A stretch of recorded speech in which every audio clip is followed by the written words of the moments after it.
মানুষ কেন ভূত দেখে? বিজ্ঞানী ও প্রকৌশলীরা সম্প্রতি এমন প্রশ্নের ব্যাখ্যা খুঁজছেন। তারা বলছেন, যারা এমন অভিজ্ঞতা প্রত্যক্ষ করেছেন হয়তো তারাই এর ব্যাখ্যা দিতে পারবেন। ভূত কিংবা অস্বাভাবিক রকমের কোনো কিছু দেখা নিয়ে পৃথিবীব্যাপী নানা গল্প রয়েছে।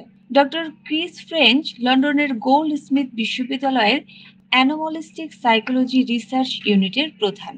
এই প্রতিষ্ঠানটি মানুষের প্যারানরমাল বিশ্বাস ও ব্যাখ্যাতীত অভিজ্ঞতা নিয়ে কাজ করে।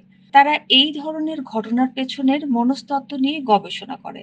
তিনি অনেক ভূত দেখার গল্পের পেছনের কারণ হিসেবে স্লিপ প্যারালাইসিস তুলে এনেছেন, যেটাকে বাংলায় কেউ কেউ বোবায় ধরা বলে। যুক্তরাজ্যের ন্যাশনাল হেলথ সার্ভিস বা এনএইচএস ওয়েবসাইট বলছে, স্লিপ প্যারালাইসিসের অন্য কিছু স্বাভাবিক লক্ষণ হলো মনে হবে কেউ আপনার ঘরে আছে অথবা আপনাকে চেপে ধরে আছে।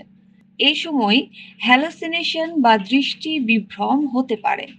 স্লিপ প্যারালাইসিসের ক্ষেত্রে হ্যালোসিনেশনের বিষয়টি শতকরা খুব সামান্য পরিমাণে উঠে আসে।